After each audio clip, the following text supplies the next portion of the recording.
Good evening and welcome. Welcome to NAC TV's Neepawa Rotary Auction Report. My name is Lyle Watson and thank you for tuning in. I don't know where the days have gone, but already here we are on the second day of the full auction online. Completely different from years in past, but we're going to be able to start measuring the success and the participation within the auction, online auction very soon. But the good thing is, ladies and gentlemen, we still have all the way through till the 7th of December to place our bid online.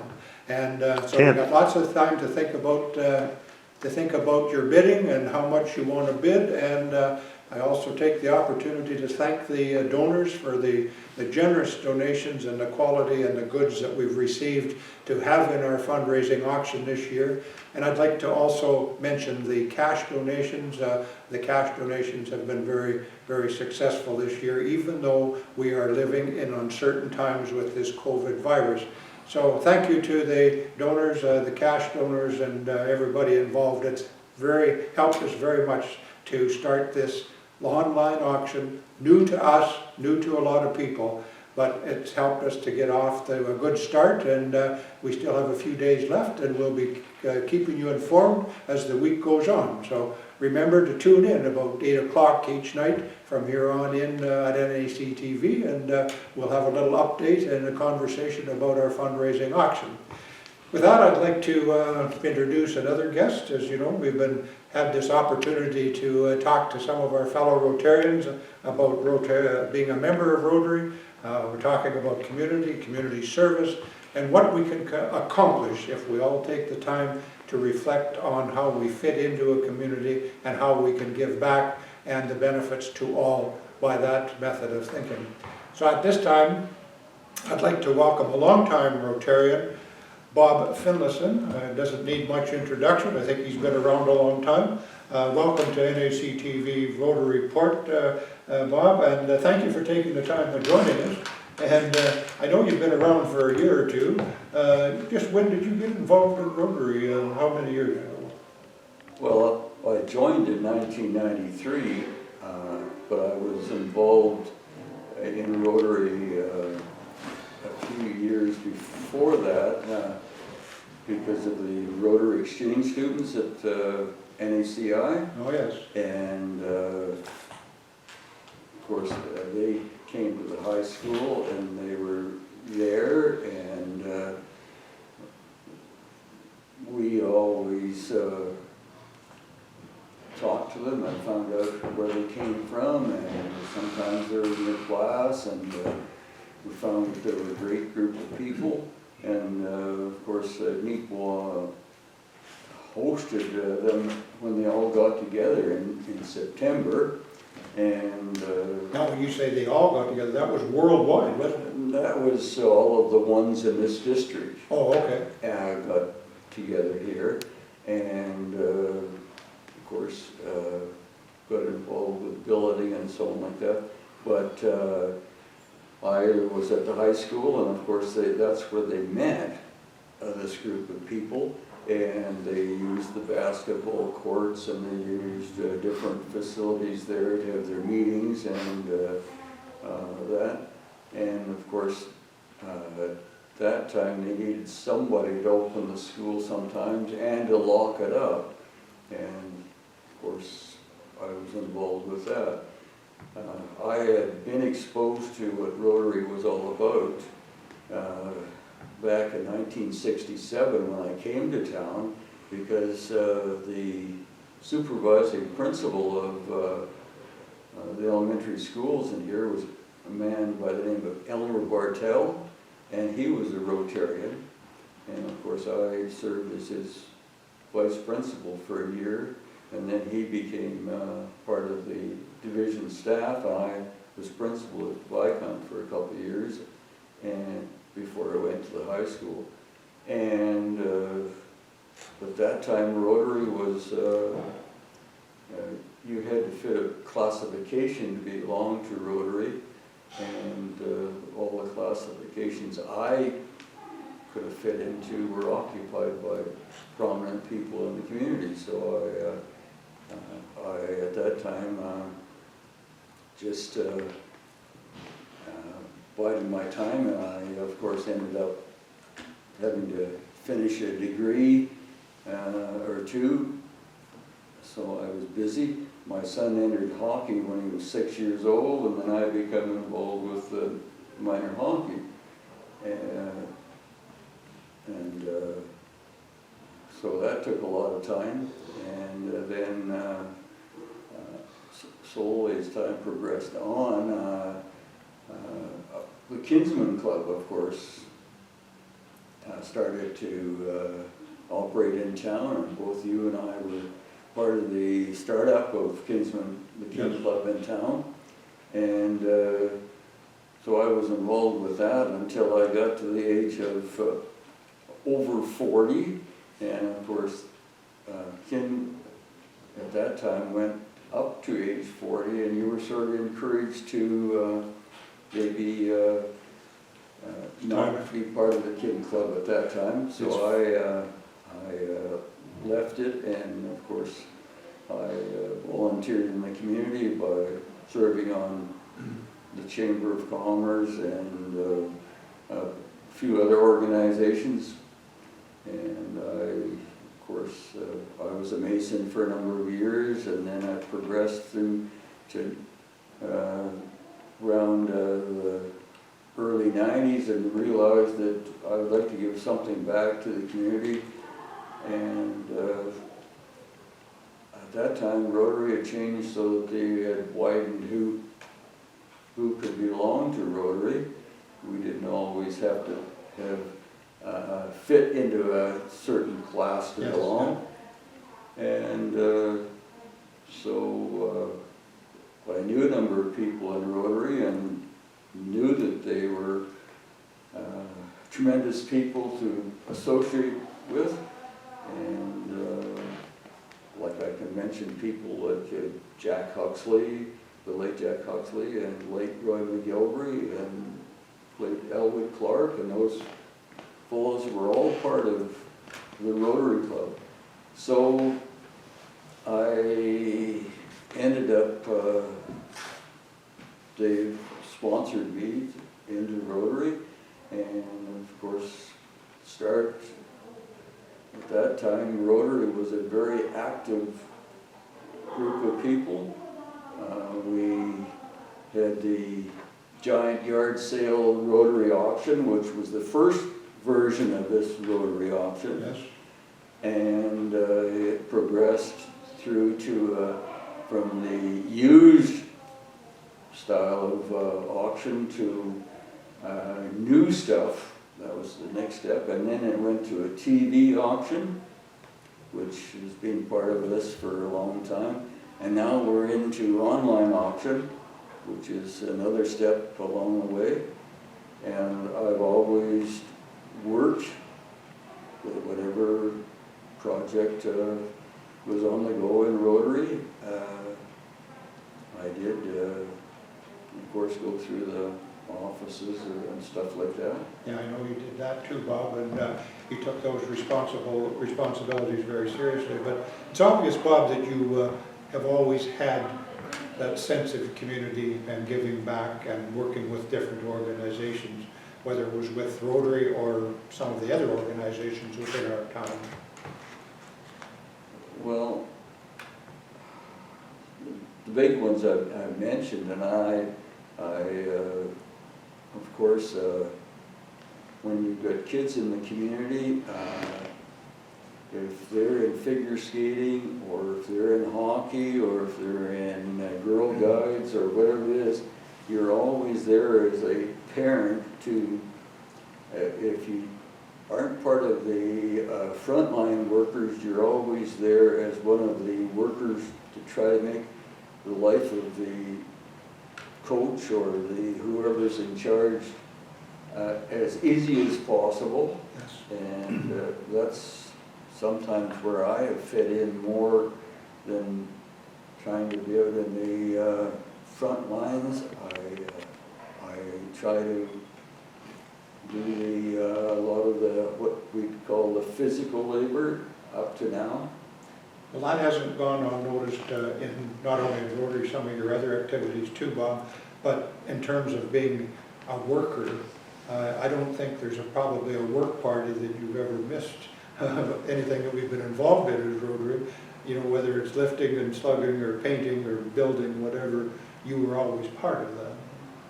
Well, I've tried to be involved as much as possible, but I always put my family first, is my first priority, and Rotary fit in to my schedule where I had time to fit it in, but I wasn't going to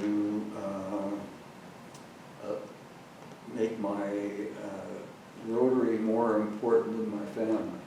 Yeah, but you know, you mentioned the other organizations, and probably at some time, like the Rotary Club in Neepawa was chartered in 1951. Probably each and every one of the organizations that you mentioned at some point in time would have been the beneficiary of some of the proceeds from the Neepawa Rotary auction. Oh, yes, and a lot of the money that has gone into helping the scouts or the play equipment, wherever it is, like, I'm sure that the money that Rotary donated was well appreciated, and we tried to put forth as much as we possibly could. And the one that, of course, we saved up and kept money for a number of years, and then we put the money into the, I call it the nursery school at the high school there, to furnish it and so on like that. To me, that was the cream of it, because it had been we'd all worked so hard for so many years, and it had gone into a bank account, and finally lived long enough to see it go into something that is being used in the community by the young people. Yep. And that's the people that I guess I always felt that should come first in line. And it's still evident today, because the monies from this year, the 2020 online auction, a portion of it is going to NACTV, the middle school, I believe it is, for an upgrade of their technology and their equipment needed to do that. Yes, of course, we can't rely on governments to provide funds for everything that happens in our community. So like service groups and people have to be prepared to work to raise funds for things like this, new education technology, because with the present state that we're in right now,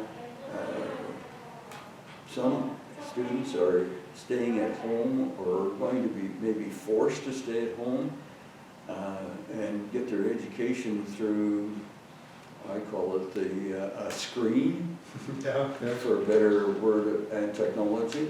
And unless this technology is available to everybody, that's the thing that worries me. Some people don't have the finances to be able to afford all this modern technology. Yeah. And are their education going to suffer because they don't have this modern technology? So they could get left behind. They could get left behind, and that's one thing that I always felt, that education was a great equalizer. Yes. And let's put it this way, I wouldn't be sitting here now if I hadn't persevered and got an education. Yep. If I had stayed where I was raised and worked on a farm, in a small farm operation, I couldn't have worked at a number of these things, or given even financial support to be able to be part of it. Well, it brings us up to number 4 down to number 4 on our 4-way test. And well, it'd be beneficial to all concerned. And certainly the work of volunteers, whether it's in Rotary, whether it's in any other organization, but within our community, if we can all work together, usually that number 4 will come out. It will be beneficial to all concerned. And we hope that this fundraiser tonight or this week will prove evidence of that again. Yeah. And whatever the people of the community, which organization they choose to belong to, as long as it's giving back to the community and to people in general, I know we'd all like the people to join Rotary, but there's some very busy young people that are part of the, let's say, the Yellowhead Center and all sorts of organizations who have volunteered there, and sometimes people sort of forget that that's a very important group of people in our community. They are giving back to the community. They're giving back to their community. And I know there's a number of kids and the students and the ex-students of mine in the community that we would love to have in Rotary, but I look at them and think that if they're not in Rotary or if they're not in another service group, they're giving something positive back to the community. Yeah. On that note, Bob, our time is getting a little short here. On that note, could you share a final thought with our viewers, just how you feel about Rotary, the fundraising auction community? Do you have a final thought you'd like to share with our viewers? Well, as far as Rotary is concerned, it's an excellent organization and has been part of the world scene with the polio and being a person that lived through the polio epidemic many years ago. They've pretty well got polio out of the limelight, and yet funds are still needed there to help keep it at bay. And let's put it this way, I hope that Rotary will also expand its horizon. Maybe if they get polio pretty well wound up, they can maybe help with some of our present crises. This here epidemic that we're in right now, it's not going to go away overnight, and there's going to be a tremendous financial burden from it, and it's to be hoped that Rotary can find an avenue there to serve the world. And with the funds from our fundraising auction, we're able to do some of those things, and maybe we don't think it's a big deal, but every bit helps. And that's right. Yeah. I thank you for sharing your thoughts with us tonight, Bob, and thank you for coming down. And I thank you on behalf of our community, the Rotary Club, for your contribution to our community and to the club itself. Thank you very much. Thank you, and thank you for having me. Welcome. Our pleasure. Okay, stay tuned. We will be continuing our program, and we'll be back shortly. I've got a couple of Rotarians here that are having a look at the items that we have been donated for our sale this year. Murray Newton over here. What do you got over there, Murray, that might be of interest? I've got item number 1 donated by Enns Brothers, and it is a propane heater. It would be ideal for an ice fishing shack this winter. It would be ideal for heating if you want to do some work in your garage. It's a great little heater and would do wonders for anybody needing to heat a little place up. Hey, that's a great item over there. And who we got over this end? Ron Nordstrom is here. What are you handing there, Ron? Item number 27 from TIC Parts and Service, and it's a Stihl chainsaw. It's a battery-powered chainsaw, so no gas and oil to worry about for that one. All right. Hey, great item. We got a value on it there? Is it on there? Do we know? Item number, Item number 27. I don't know the exact yeah, value. people can look it up. Murray, back to you. I got something different this time. I got a golf bag. There's lots of you golfers out there that the old bag might be on its last legs. So anybody needing a new golf bag, this one's donated by White's Funeral Home.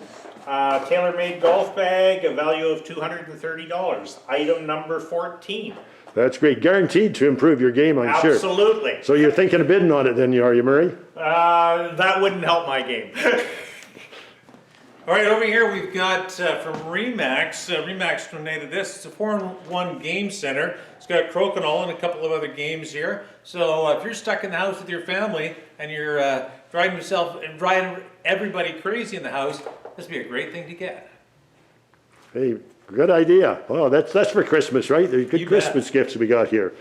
All right, back to you, Murray.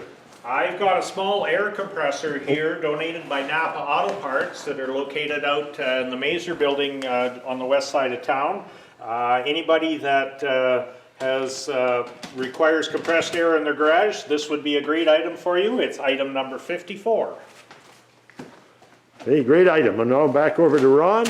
Don Schmal, I got some for you. I heard you used the wrong thing in your grass and you killed all your grass last year. I don't know how that's coming back, but here's a bunch of grass seed from North Star Seeds. Scott Newton, I hear you've got nothing to mow right now, so I think you might need this as well. So from North Star Seeds, we got 2 big bags of lawn seed here. That's great. I can hear Murray chuckling in the background here. I can see I'm going to get in trouble already. I've got a little smoker here donated by Piston Ring. It's number 119. For any of you that are interested in grilling and smoking, this would be an ideal gift for somebody. And get in there. That's what it looks out here. And we did have a peek inside. That's exactly what it looks like inside. Oh, Well, here I've got from Drieger's Plumbing and Heating, I've got a grinder, and it's a I think it's the 4.5. Yeah, it's a 4.5-inch grinder kit. Drieger Plumbing and Heating. One tool that would look great underneath the Christmas tree this year. you hear that, girls? Buy that for hubby. I've got item number 77 donated by Mardi Enterprises. It is a Deeks cycle battery. It would be ideal for your boat or your golf cart, anything that requires rechargeable batteries. This would be a great item for you. Thanks, Murray. And we got 2 packs here from Farmery, kind of a guy's pack and a girl's pack here. One's got a guy's shirt in it, that's the orange one over here. This pack is the guy's pack. It's got a couple of refreshments in there, a hat and a guy's size shirt. And the other pack over here, it's got a girl's size shirt and a girl's farmer hat with a bunch of refreshments as well. So thank you very much, Farmery, for these 2. 111 is the guys I can see, and if you move your fingers there a bit, 110 is the gals package. So look those up, bid online. It's coming up soon. I've got item number 47 here. It's a chiropractic pillow. It's for any of you that require a special pillow. I can attest to this one. I used one for many years. It is item number 47 and donated by Dr. Mark Parrott. Great, thanks, Murray, and thanks to Dr. Mark. Item 101 is golf club pitching wedge, sand wedge. I wouldn't need this because I'm never in the sand, but for those of you who are often in the sand, this sand wedge would be great for you. It's item 101, a sand wedge plus 12 balls. That should be good for 2 holes. And those are good balls too, I Those are understand. good. Yeah, Good ones to lose, good ones to find. Good ones to lose. I've What do you got got? something for the smaller set here or for the collectors of farm machinery. A set of tractors from Mazer Group. Item number 55. And the second one is a hay set that has all your hay tools, a tractor, a baler, rake, everything there you need want. So it would be great for little kids to play with. Okay, guys, you can't shop in the stores for these kinds of things, so here's a great place to get that gift for your wife. This is from Christy Sprick from 31 Gifts. This is a wallet. It's all taped together here. It doesn't really look this color, but this is a wallet plus a small bag right here for the lady in your life. So there you go. Item number 134. Thanks, Ron. Oh, we're just going to swing to the other side of the room here. Murray's got a big item there. I got an item donated here. It's item number 66, donated by Rocky Mountain Equipment. It is a ride-on tractor and wagon. It is rechargeable battery, and it would be ideal for anybody age 3 to 6 kind of thing. And I even found the other day it goes. Wow. All charged up, ready to go. There is a Christmas present, let me tell you. Well, here I've got an inflator, a compact inflator kit. This is from Breaker 16 Rentals and Equipment, and it is ideal for your vehicle. It's very powerful. It's a mini compressor that you might want to keep in your vehicle at all times. Girls, you might want this too. So put it in your truck, put it in your car, but it's a pretty handy thing to have when you find that your tire is low one day. A lot of good items. Wow, donations have been really well this year, haven't they, Murray, you were saying? They certainly have. We have lots and lots of donations and every kind of merchandise you could imagine. This here is a backrest donated by Step Into Action Physiotherapy and Wellness Clinic. It's an ideal backrest to put in your chair. If you're sitting in a chair all day long, it would be a great thing for you. Super item. Item number 92 from A&L Get Active is it's a Garmin VivoFit 3 activity tracker. So you wear that on your wrist and it's counting your steps and it's giving you all sorts of great athletic advice. Okay, plus a water bottle. That's item number 92 from A&L Get Active. I've got item number 90 here donated by Diamond Waterworks, and it's a wine kit for all you winemakers out there. This would be an excellent one for you to get busy at after Christmas. This particular one is an Italian wine, and I know Diamond Waterworks has lots of other wine kits to choose from as well. Good, thank you. I forgot who donated this one. I better not do. Wait. Oh yeah, Lavish Construction donated item number 38. It consists of 2 different parts here, 2 different drills. We've got things in some other foreign language. I don't think I know a lot about this. Those of you who want to bid on that would know a lot more than me. And it's got an extra battery back here attached to it. So it's a 20-volt drill tool. If it's DeWalt, it's probably pretty good. It's good. What do we got over here, Murray? Got some gift packs? It's a Creative Memories gift pack for all of you ladies that are into doing creative memories. It's item number 5, donated by Karen Ferguson. It has a book in there and another some more materials for doing creative memories. Very good. And of course, you have to go online and register in order to bid. But once you do it once, it's pretty easy to continue to do it in the future. If you're not able to do that, if you don't have a computer, then you can phone Ivan Trail. He's taking proxy bids, 476-5165. So this is a great bunch of stuff here. Ron, you got something else there? All right, sure. I got one more here. This is, we've got lots of different artwork here by local artists. This particular one is on barn board, and it's about 2 feet by 3 feet, and it's done by Gwen Barilla. And it's, I believe it's made to go outside, but we have a lot of other local artwork here. Item number 112, 113 is the old Boyle House. These are Betty Walker's, I understand. Yes, these are. Lots of different art pieces. They're not all Betty Walker, but there are a few. These ones, This is the Shannon Desjardins. Shannon Desjardins, and Marie Topischuk, I think is how you maybe say it, has done a few of these as well, so. Well, that's good. Thank you very much, fellas, for participating here, and if you find something that we're talking about, get a bid in on it. If you don't, there's lots more, and of course, it's all listed in the banner this past week and next week, and it's online as well. We'll make sure we get the Have to get a haircut. website up. Thank you.